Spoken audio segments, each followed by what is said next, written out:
Greetings and welcome to Hexed Encountered. I am your friendly neighborhood tactical mistake maker, Joe. And today we're going to be continuing our series on the Spruance Leader game from Dan Verssen Games. This has, as I'm doing this is a brand new game just released a little bit ago. And we are currently playing the North Atlantic Skirmishes, Cold War 1988 campaign you see there, using the Atlantic ships. Obviously, this is the North Sea, basically. Our first mission did not go well. We basically ran out of torpedoes or anti-submarine weapons. No ASROCs, no torpedoes left. So I was not able to successfully complete that mission. I sank 2 of 4 enemy submarines, leaving 2 alive, and I damaged 1 of those, but was unable to sink a 3rd, let alone a 4th. So we are picking this up. This is our second mission. We are continuing on. So following the sequence of play from the cheat sheet here.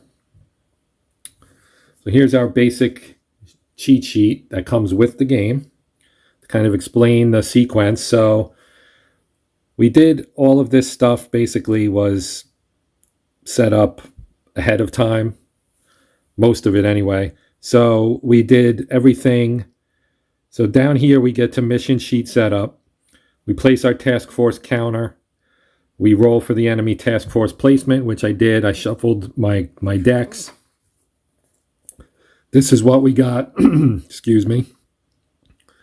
So my task force started here. I rolled for their task force placements. We still have 3. Our activity level still +2. So you roll here, and then the activity level will come in when we do our encounter, which we're going to have one here, because the target I drew was actually target number 29, which is this guy right here, the enemy armed merchants. So this one is actually located up here in this zone. As you can see, I put my mission location there. So that means I have to pass through these 2 zones to get there. And this zone has an enemy task force in it. So the way this works is I move my counter up here to move my task force, and I'll get into what comprises my task force, which is over here momentarily. But once we move into this zone, we have to roll for our encounter. So I already did that, and we get a +2, but I rolled a 3, which you can kind of see there in the corner of the screen. So 3 + 2 is 5. We draw the top card off the encounter deck, and that's this guy right here. So you can see 3 and below is no encounter, 4 to 7 is low, and 8 to 10 is high. So basically that just determines how many enemy vessels you face off with. So we flip this guy over and we see here under low, you have no ships and 2 subs. So we're going to have 2 subs. If we destroy both subs, we get 3 SOs. So depending on how much ordnance you use to kill them, may or may not be worth it. If we do draw starred vessels, then we get XPs as well, which would make it more worth it. You see sub starting range modifier +4. So we're going to add 4 to the modifiers for when we place the counters, and we won't know what these ships are at start either. So that's another little added wrinkle here, because obviously you don't know, you can't see underwater specifically, so you're going to be wondering what type of submarine these are. So let me move this out of the way, and then we'll roll for placement for our enemy forces.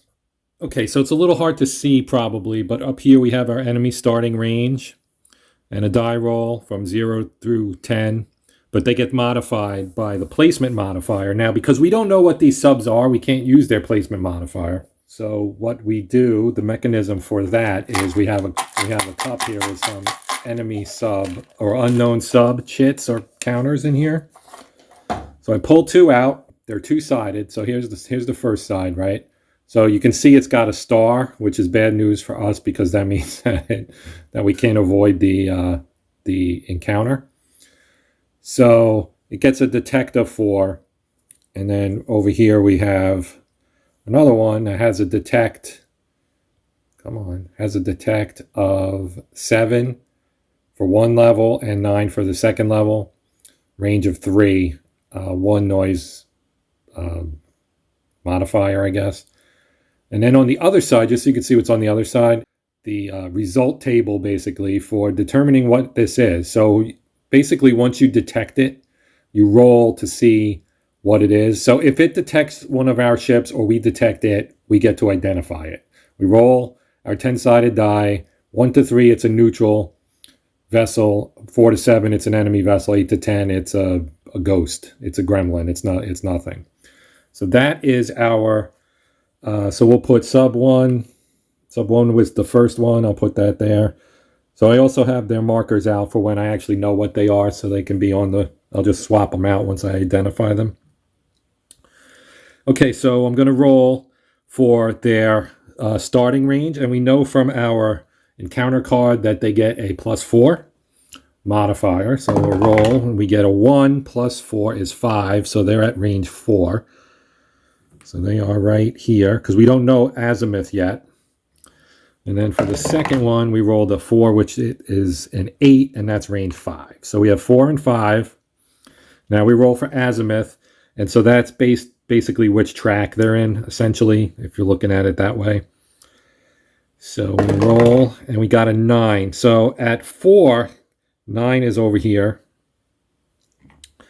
And at range 5, we rolled also a 9, and that's also over here. So they are on the same track with each other. Now, just to kind of go over my forces, I have the USS Spruance. It is, of course, a Spruance class destroyer for which the game is named. It is my flagship. As you can see here, here's its card. It is green. It carries harpoons, TASMs, ASROCs, and it can carry Mark 46 torpedoes as well. It has the VLS, so I can actually launch more than 2 missiles. I can launch 4 missiles at a time if I wish to. I have, as far as ordnance for it, I purchased 2 harpoons, 4 TASMs, and 4 ASROCs. Then we have FF 1094, the frigate, Knox-class frigate Faris. That's this guy right here. So as you can see, it's a Knox class from 1974. This is a newbie. This is my newbie ship. So it's got some pretty bad modifiers here at the bottom. It can carry harpoons, it has a gun, and it can carry ASROCs and Mark 46s. That one's got 3 harpoons, 2 ASROCs, 2 Mark 46s. My third ship here in the main force is the USS Doyle. It is an Oliver Hazard Perry class frigate, and that's from 1983. It's a green experience. And it's got a towed array, which is kind of nice, but it also the bonifiers aren't good, but they're not bad. There are no air targets, so that won't hurt us. It carries harpoon, it has a gun, and Mark 46 torpedoes. That one has 3 harpoons and 4 Mark 46s. The Spruance can carry an SH-3 Sea King helicopter, so I purchased one of those. We have them here. The pitch is its name. So as you can see, it doesn't carry any weapons that you can use against a surface ship, but it does have 2 Mark 46 torpedoes capability, so I did buy those for it. And it also has the ability to use active detection, which can give us up to a level 3 detection, which is nice. So without further ado, we are ready to move on. So we have now, here's our battle card, the next battle turn marker at 5, down here in the corner. Then we draw an event card, and we use the top half before the battle.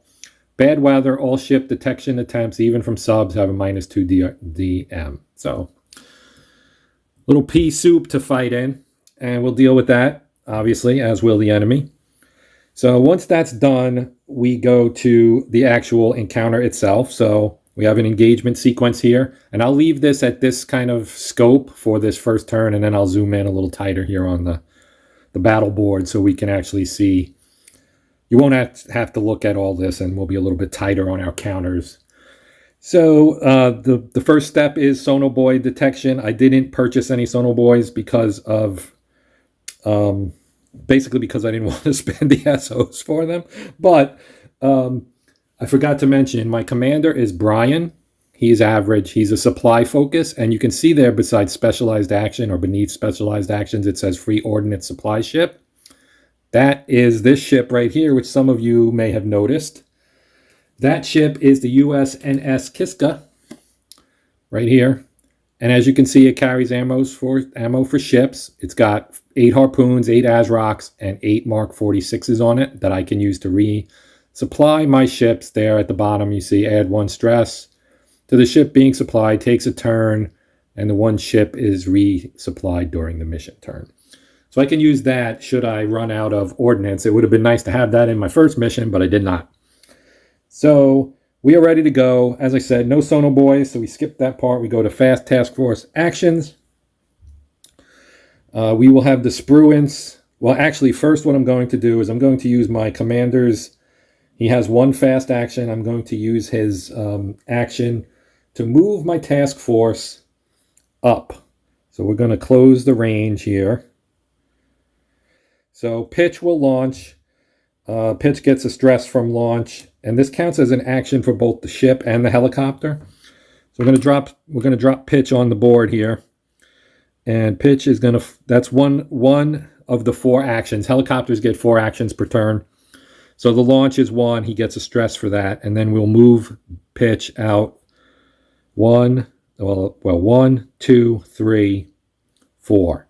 So he's now in the same box with our enemy sub, but he's out of action, so he cannot try to detect until next turn. But the Faris here can also try to detect, so the Faris will attempt to do so. And again, we have no modifiers because they don't have a modifier. Actually, that's not true. The Faris has a -1. As we mentioned, it's a newbie ship. So an inexperienced crew trying to get some experience here.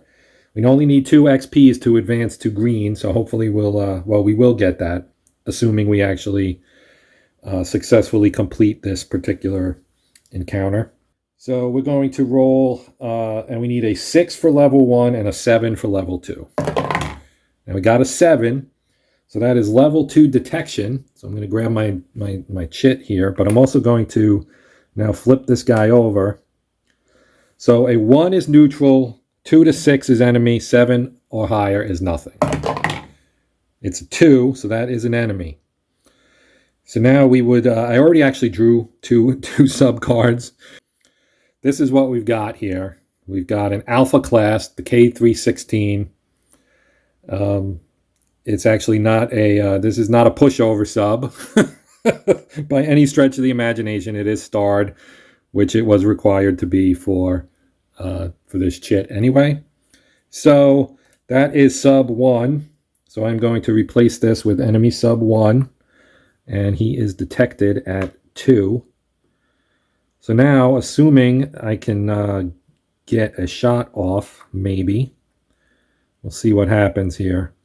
He's at 3 range, and the Doyle only has torpedoes, which only have a range of 2. So I'm going to throw this back in the cup. And I'll put my sub 1 counter on my Alpha here, the 316, K316. And that will complete the fast turn. So now we go to move enemy units. And we actually know his movement is a +2 now on his card. So I'm going to roll it. And we get a 9. So +2, it would be an 11. So here you get 10 plus, range -2, and ping. So he's going to move up 2 right here, and he's going to ping. Here's my ping counter.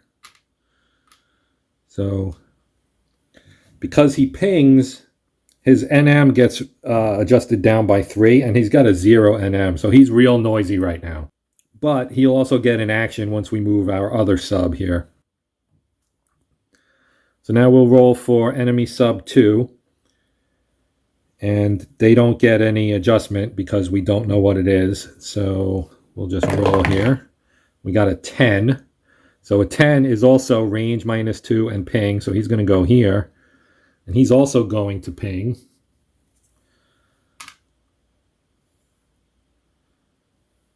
Okay, and so that will now complete their movement, and now we go to drawing for contacts. So both will obviously try to try to detect my ships. So we're going to pull one. We'll do enemy sub 1 first. And we pull task force ship 6. So this is actually the Kiska, number 6. So they're going to attempt to detect the Kiska. Now the Kiska has a noise modifier of 2, so that gives a -2 on there. And when they ping, they get to use their active detection. So they actually don't have an active detect for surface. They don't have an active detect for surface for some reason, so I guess it's just 4-8. So we are going to... so 4 would be level 1 and 8 would be level 2. And they get a -2, so they actually need a 6 and a 10. 6 for 1, 10 for 2. Rolled a 2, so no detection for the Kiska, which is good because that would really suck to have that ship get sunk, let me tell you. Not that I want any of my ships to be sunk, but I wouldn't want that one sunk. So now we do this guy. He's got a detect of 7 for 1 and 9 for 2. Range is 3. Well, they all seem to have 3. Oh, and look what I pulled again. I even shook it up and I drew the Faris again. So with the 2 for the noise modifier, that's actually going to make it, he needs a 9 or a 10 to get level 1 detection. And he rolled a 10. We roll a 10. So the Faris has been detected at level 1. Okay. So it now becomes kind of important that I sink this guy. And I will do my best to do so. All right. So we are now moving on to... Oh, and I need to draw what kind of sub this is now. So this is not a starred sub, as the counter would indicate. So this is a Charlie 2 class, SSGN K503. That term. So that's sub 2. And we are now... I can put this guy here. We're now ready to move on to the slow phase. And in the slow phase, my Doyle here will fire a torpedo. It's got a range of 2. We are going to take a crack at enemy sub 2 because it's detected the Kiska, which I do not want to lose. So the Doyle will fire a torpedo. It has a range of 2. This is our Mark 46 torpedo. Has a range of 2, and the 7 is what is its base. Basically, its base to hit number. So we need to roll 7 or higher before adjustment, but we do need to adjust it. What we do here is here on our other play sheet, which I didn't show in the previous videos. We have our targeted weapon attack. We also have detection attempt up here and some other things that are really useful. So what we do, oh, and I forgot to put my helicopter chits in the task force chit cup, but they don't have any air weaponry, so I guess it really doesn't matter. I probably shouldn't put them in there in that event. Select ship, sub, or aircraft to attack. We already did that. Verify it's within range. It is. Decide how much ordnance to use. We're using 1. For each ordnance counter, roll a d10 and apply modifiers. Resolve the attack. Determine if the unit is destroyed. You know what? Now that I think about it, I'm going to fire 2 torpedoes at it. Because if I can get 2 hits, then I can destroy it because it has a hull of 2. So we're going to roll twice. We'll roll for our first one. So our modifiers, it has a noise modifier, or a torpedo defense modifier of 1. It's got a noise modifier of -3 because of the ping. So that would be -2. The Doyle has no adjustment for subs, and yeah, that's all we've got, I guess. Oh, I forgot to use the -2 detection modifier. I'll do that for future detection attempts. I have a tendency to forget stuff. If you've watched several, more than 1 or 2 of my videos, you probably know that already. I get wrapped up in going through the routine and I forget to apply stuff like event cards. Okay, so we have a +1. Actually, no, this guy's not detected. I can't attack him. We're going to attack this guy instead. So he has a torpedo defense of 2, which negates the detection modifier of 2, so that's flat. But he does get a -3 for the ping. So I need a 4 to hit, and I'm still firing two torpedoes. So we got a 4 on the first, so that's 1 hit. And we got a 10 on the second, so that would be 2 hits. And if you look at the card here at the bottom, right there, that's how much hull strength it has. So 2 would be 2 hits. It took 2 hits, so it has been killed. So this guy is out of the game. Down to Davy Jones' locker for you, my friend. And we will remove the counter. And we fired our two Mark 46s, so I'll put them out as well. We'll remove the ping counter. And that would be the Doyle's only action. So we move on to decrease detection levels. So their detection level on the Kiska now is a 0. Once we do that, we decrease our battle turn to 4. End encounter decision. Now I can actually bail because this ship is not required. And by bailing, I would be able to actually get out of this without any further ordnance expenditure, any further risk to my ships. But I get 3 SOs if I destroy it. So I'm gonna plug on, and I'm gonna try and see if I can knock this out with my fast ships here. So first thing we have to do is detect it. So I'm going to use my helicopter rather. And first action will be to move into the same box with the sub. And now we're going to try to detect it. And it's going to use its active dip. So it's going to dip, and it needs a 479. So it's a 479. The sub does have a noise management or noise modifier of 1. So that would be that coupled with, now the Sea King has a +2. So the +2 and the -1 is a +1. And we also get, well, actually that becomes, the noise modifier becomes a -2, or a +2 rather. It's a -2 for them. Okay, just so you guys can follow the math here. It's a 1. So we're going to subtract 3 from that, making it a -2. And if we subtract the -2, it's adding 2. So we're adding 2, plus we're adding 2 more from the Sea King itself. So that's a 4. So it's going to automatically detect at least at 1, because it's a 479. So that's a 0 for 1, a 3 for 2, and a 5 for 3. And we rolled a 4, so that's detection level 2. So we got him detected. So that's 2 actions from my my helicopter rather. And now we're going to attack him because we have the ability to do so. We have 2 Mark 46s. I'm going to fire them both. So the same thing. We get a dice modifier of 2. His noise modifier doesn't apply, but we do get a torpedo defense of 1. So he gets a -1 and a +2. So it's a +1. Then the Sea King gives a +2. So we need a 4. So 4 or higher is a hit. 9. 1 more hit and he's gone.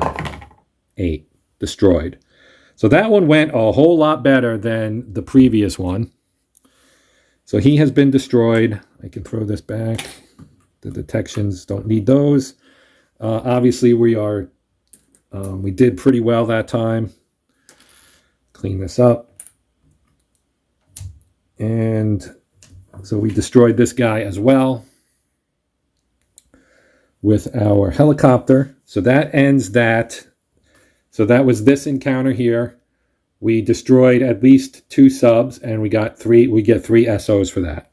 So I will note that down here, and then we will pick up, and I guess I will continue on, because I don't want to do 100 different videos. So if you guys are interested in following along further, I will continue on here. So I just realized that I did not apply the -2 die modifier again, but I rolled a 4, which would have been a 2, and that would still have been enough to get level 2. Actually, no, it would have been level 1 detection. But I rolled high enough that it would have been a hit regardless. So I'm just going to say that, yes, I screwed up. But it wasn't that bad. So now I'm going to flip the post mission or post battle event, and that ship experience. Pick a ship that contributed to the encounter and give it +3 XP. I think I will give that to, oh boy, this is I'm going to give it to the Faris, just to give it a boost here because it's a newbie. So we'll give that to the Faris. So the Faris is going to get 3 extra XP. So here's our log sheet post this encounter. Now, 15 was our first target, the one we did not destroy. 29 is this target, which we have not yet engaged. But I did have to enter in my experience for, this is the Spruance DD 963, got 2 XP, 2 stress. 1094, the Faris got 5 XP. I actually erased them because he's going to get promoted. But he got 2 stress. And then the 39 is the Doyle, which got 2 for one for the battle, 1 for destroying the target, and another 1 for destroying one of the subs that was starred. So he got 3. So he's going to get promoted as well, and also got 2 stress. And then our SH3 got 2 stress. Also got XP, but it doesn't matter. For helicopters, they don't get advancement. So here's the Faris, and it's going to go from a newbie to green, which costs 3. So we got the 2. We'll take 2. We have 5. So 2 and 3 is 5. So it actually gets to become average, which is pretty neat. So it's average now, and it actually gets a +1 now for sub attacks. So that's actually really useful. And as well, the Doyle, which needed 2 to promote and got 3, it's going to actually promote to average as well, which is right here on this card. So it is also average now, and its stats didn't really improve much, but still, average is better than green. So that is that situation. And now if we go to our task force map, so here we have our updated campaign map. Actually, nothing changed, but they're going to move here, and there'll be no encounter because there's no enemy task force in this slot. And then they would move up here, and we would do our mission. So that's coming up next. I'm going to set that up, and we'll be back to do that momentarily. This is our target card for our next battle here, which is going to be right here. So we did an encounter here. Just did that, as you know. Move through here, nothing. Now we're here. Which is where our mission is located, and our mission is to fight this enemy armed merchants. So as you can see, it's worth 4 victory points. We have to destroy the armed merchant ships and subs, or we get an improvement of SO -2. So we have 2 armed merchants, a Foxtrot, and a Kilo, 2 submarines. So I have already pulled those. I'll put this over here. So this is an armed merchant. As you can see, it's not exactly much of a danger as you would expect. I mean, it's a merchant ship that's armed. It's not a warship. So it has a hull value of 1, which is helpful because it makes it easier to sink. And so we have 2 of those. They're identical. And then we have our Foxtrot is the SSK B105. So this is a diesel boat. It's got its placement is -3. So that means it's probably going to appear a little bit closer. And so no movement adjustment. It gets 1 contact when it's trying to detect. As you can see, it's armed with torpedoes. And then we have our Kilo class, another diesel boat, SSK B227, which is somewhat similar. It's got a -1 placement, a +1 for movement, and 1 contact, and it attacks with 2 torpedoes. The Foxtrot, I didn't mention it, but 1 to 5 is 1 torpedo, 6 to 10 is 2. So with having said that, we're going to go with our same force, obviously. We're rolling into our next mission with the same force we had. So I'm going to move this out of the way. We'll zoom in and we'll get underway. All right, first thing we'll do is we'll roll for the starting range and use the placement modifier. We'll do our armed merchants first. They have placement modifiers of -1. So we roll a 3 minus 1 is 4. So that will go right here. Then merchant 2 gets a 1 modified down. So it is at a 4 as well. Because 0 to 2, and it was a 0. So now we'll do our submarines. So our Foxtrot has a placement of -3. 9 minus 3 is 6, and a 6 for a sub is 5. And our Kilo gets a 7 with a -1 on placement, so that's a 6, which is also 5. Okay, so now we'll do azimuth. 2, so that's up here. 7, that's here. Another 7, so that is also, actually that's here and here. That's 8 and 9. And a 1, so that's going to be up here. Okay, so we are ready to begin here. So first up will be our event card. Carrier support. Attack an enemy ship at range 5 or 6 with 2 missiles. Okay, at range 5 or 6. I don't have anything that's at 5 or 6. I have subs, but I guess I hold on to this, and when I can use it, I can use it, I suppose, or do I just not use it? I'm not sure about that one. All right, well, we're going to move on into the mission. We're at turn 5, so we have 5 turns to go. So as was mentioned before, I do not have any sonobuoys, so I am just going to move right into the fast task force action here. So we'll go with the Spruance to start things off. So the Spruance I am going to try to detect, and we'll go for the enemy ship 1 here. So I will try to detect, and we will go with, well, we have a 5, 8, 10 is our base. They're in the no adjustment range, so no adjustment to the range from that. The armed merchants have no modifiers for anything. Noise, torpedo, or missile defense, none of that. So our Spruance actually has no modifier either. So I believe that we are just going to be firing away here. So a 5 is 1, 8 is 2, 10 is 3.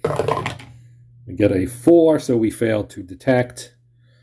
We'll try with the Faris next. Same thing. We'll go for a ship 2. Why not? Same thing. No modifiers. So let's go for it here. Actually, you know what? I'll have the Faris attempt to detect the submarine, because it actually gets a +1 for detecting a submarine, and it is within range.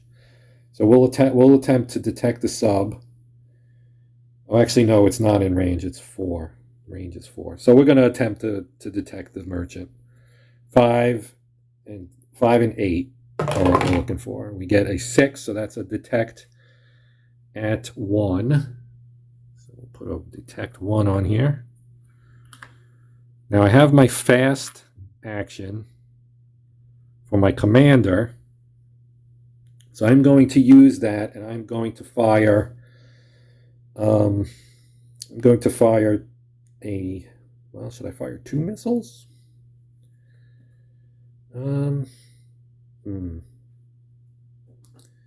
Yeah, we're going to fire 2 missiles here. We're going to fire 2 TASMs at this ship. So the TASM has a 6-9. Actually, maybe we should just fire 1.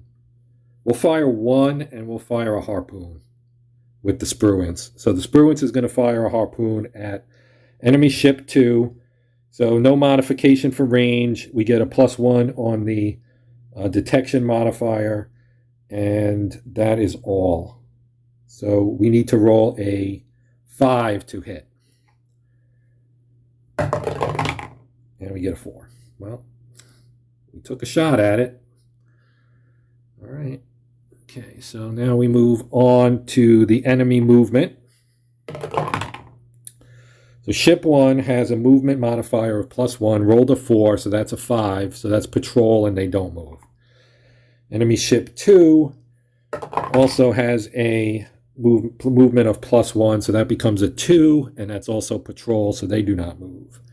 Submarine 1 here has a movement of 0, so they get a 7, and that is flank or range -1.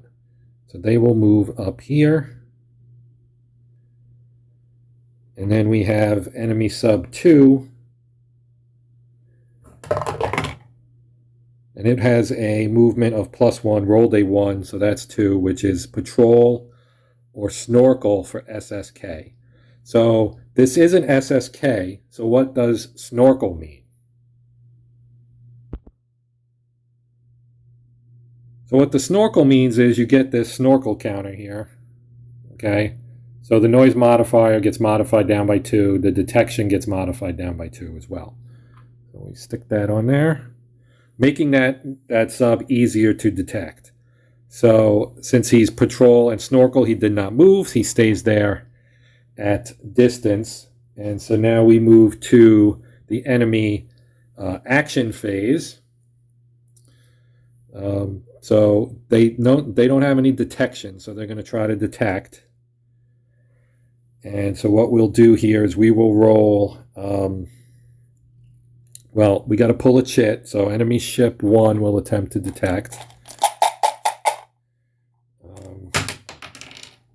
Shoot. God damn it. All right. Let's take the helicopter in here. Oh, it's not in there. Okay, so we have task force ship 2. So we'll put that there. So 2 is the Faris. Okay, so he's attempting to detect Faris. He gets no his detect is from 1 to 4, so that's in range, and needs to roll an 8. Now the Faris has an NM of 1, so he needs to roll a 9 to detect. And rolled a 5, so that's a fail, so no detection. Now we'll do the same for enemy ship 2. Pulls number 1, so they will try to detect the Spruance. And the same applies. Actually, the Spruance has a 0 for NM, so they need to roll an 8. And rolled a 10, so they do get detection. So we need to put a detect 1 under here. Flip this to detected, like so, and put them right there. Okay, now we'll roll for the sub. So submarine, pull a chit. It's another 1. Now what the sub needs, so sub detects at a 5 for level 1 and 8 for level 2. And as I said, the Spruance has no modifier. There's no modifier for distance, so 5 and 8. Rolled an 8, so that's detect level 2.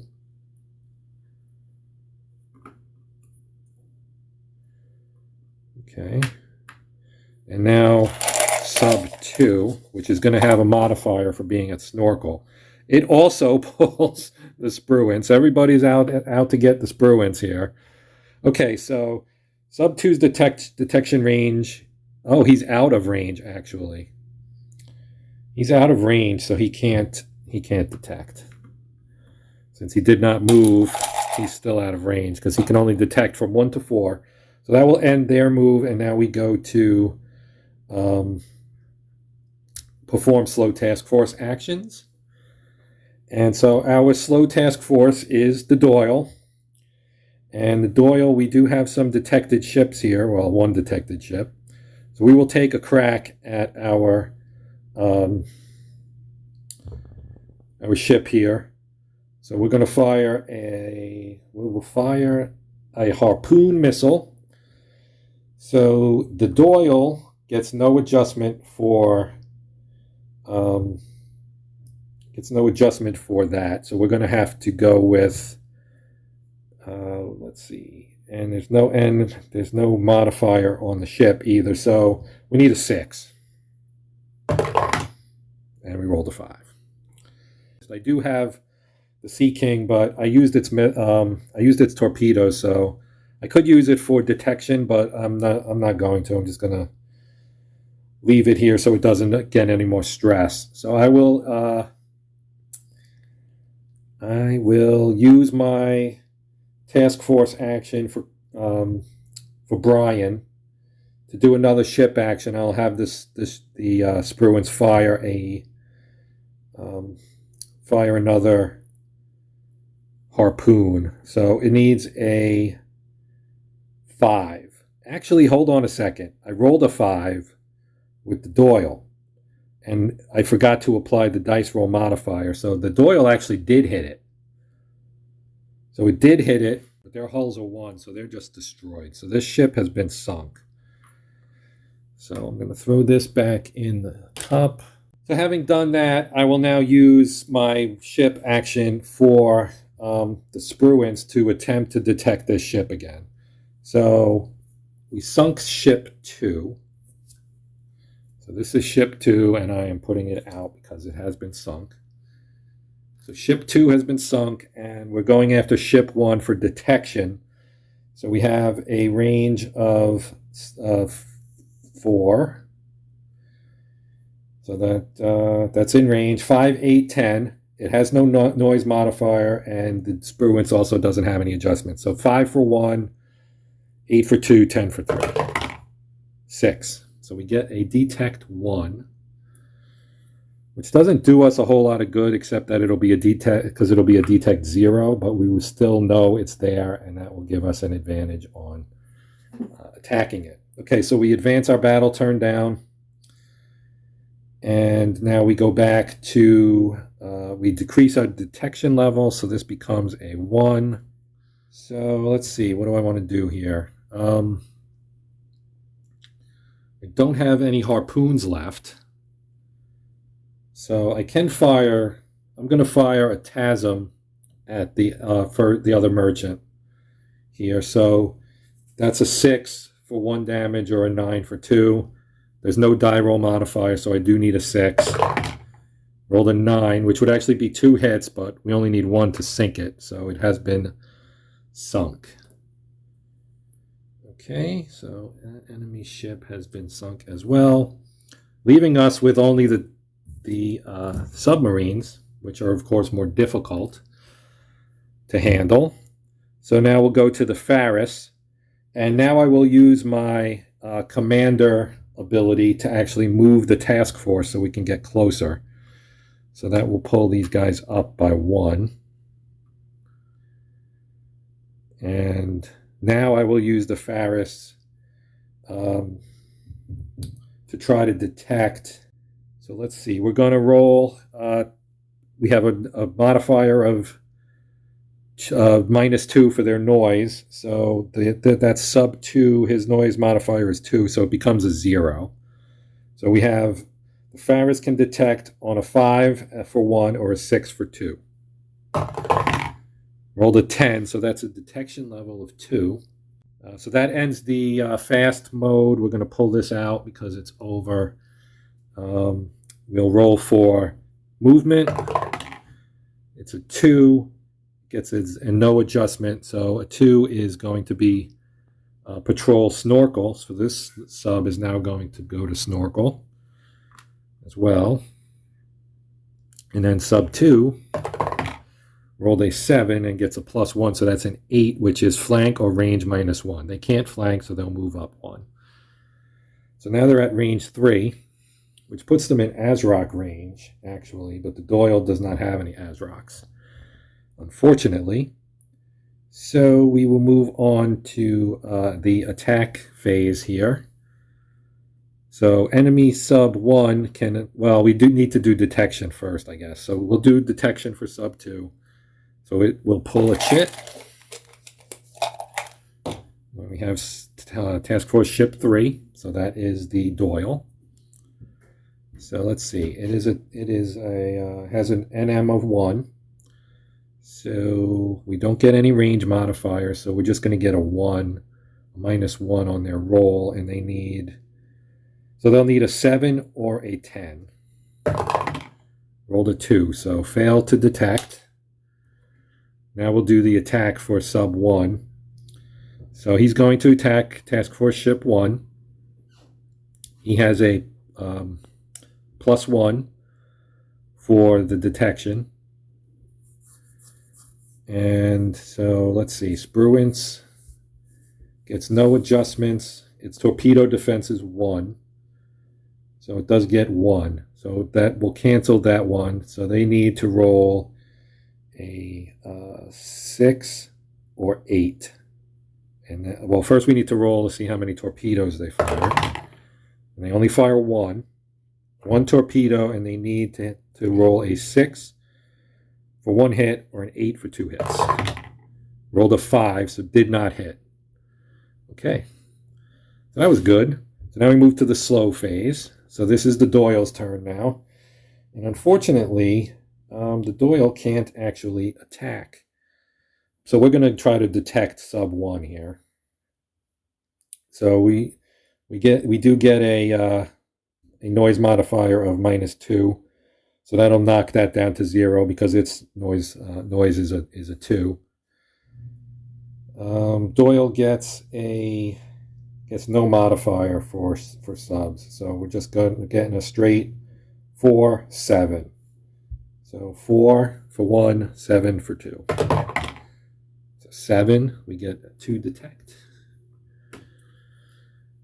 And that's the end of that. Now we move on to battle turn 3. So we count down. We're at, this is actually the 3rd turn. It's the middle turn anyway. And we have to reduce our detection levels. So this becomes a 1. So fast turn. So we'll have the Spruance fire an ASROC at this guy right here because he's got better odds of hitting him. So we get a +1 for the detection level. His NM gets a -2, and it was 2, so that cancels out. So we're getting a +1 on our roll. We are firing an ASROC, which needs a 7 to hit, so we need a 6. And I'm going to fire 2 of them. 2 ASROCs, so I get 2 shots here. I need a 6. Got a 10 on the first one. So I expended 2 for no good reason, but I did sink this guy. Because his hull is only 1, so he is sunk. That's another one. Another one bites the dust. And that was this guy right here, the B227 Kilo class.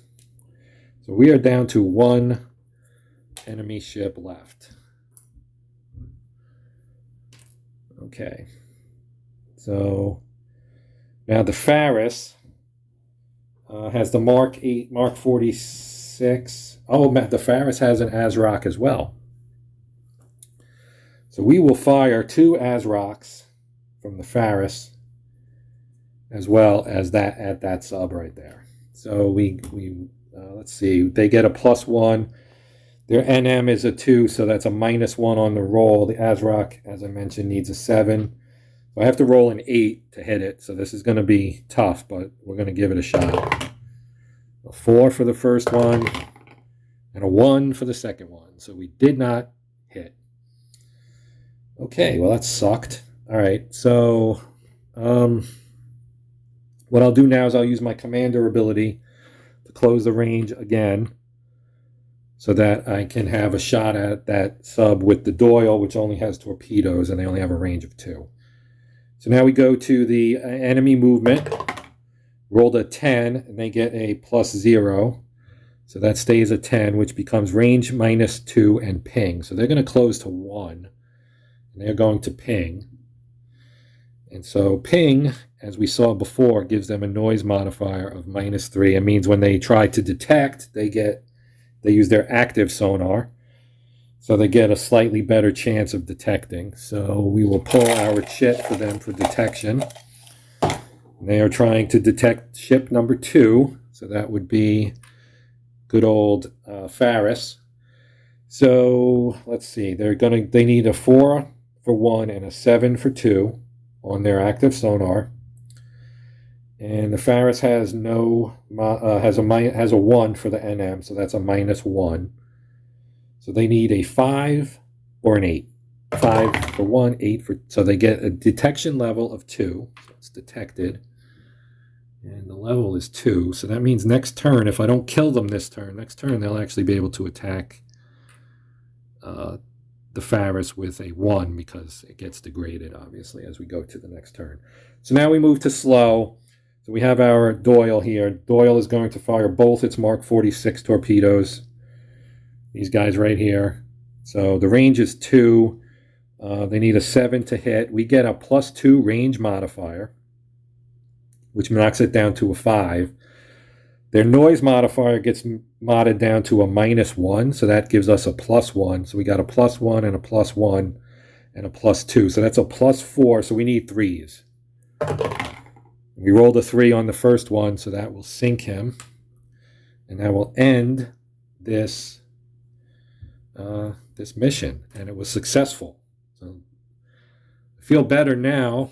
The first mission was such a dismal failure that it's nice to actually get one and win it. So we did win. So now we do our wrap-up phase here. Turns out I didn't need this this event card after all for my carrier support, because none of my enemy ships were at range 5 or 6. So this is our post one. We get fleet resupply, gain 4 SO points, so that's nice. I will definitely take advantage of that. So I will fill out my sheet, and then we will recap and move on. Okay, so as you can see, we are wrapped up here. Brian was our commander.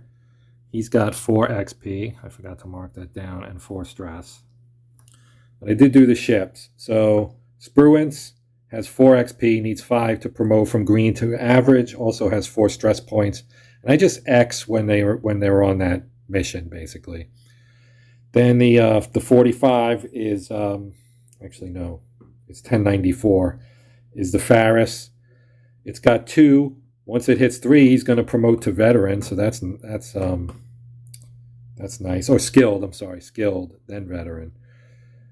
2 XPs, 4 stress. None of these have cools, so actually no, the Faris actually has a 1 cool, and so does the Doyle because of their previous promotions. So I need to change this. Okay, so that's good. They're only at 3 stress instead of 4. Down at the bottom here, so our starting SO points were 20. We spent all of them on ordnance. We got 7. I just put it in there. It's not really remaining, but that's what we gained during this stretch of 2 encounters. We did destroy the target, and we got 4 victory points. Okay, so here's our updated campaign board. I haven't actually rolled to do the next part yet. Obviously, I'll do that later. But the card we beat just now, this guy right here, for our armed enemy merchants, all it has here is VP4. So that means we don't advance our task force track, and we don't advance our activity track. So we're still looking at 3 task forces and a +2 activity modifier when we draw our next target. So we're going to reset back here, and our mission location will be unknown, and then we'll have to basically roll to place these enemy task forces. And as you can see, and we're doing the short campaign. We've done 2 targets so far, and we are in the dismal range since I have a whopping 4 victory points. So hopefully over the last 2 I can maybe get 5, 6 apiece and actually successfully complete, which would move us into adequate, which would be adequate. But yeah, so that is the situation now, and so I will do that for the next video, which will probably be just one video. Yeah, obviously each video would be one video. No, but what I mean is I was hoping maybe to only do one more video, but now it's looking like I might need to do 2. Do one mission, one target, and then do the other target in its own video, unless I get something really easy. Like if I pulled 15, well, do I have to kill 4 targets? I need to check that because I didn't kill 15.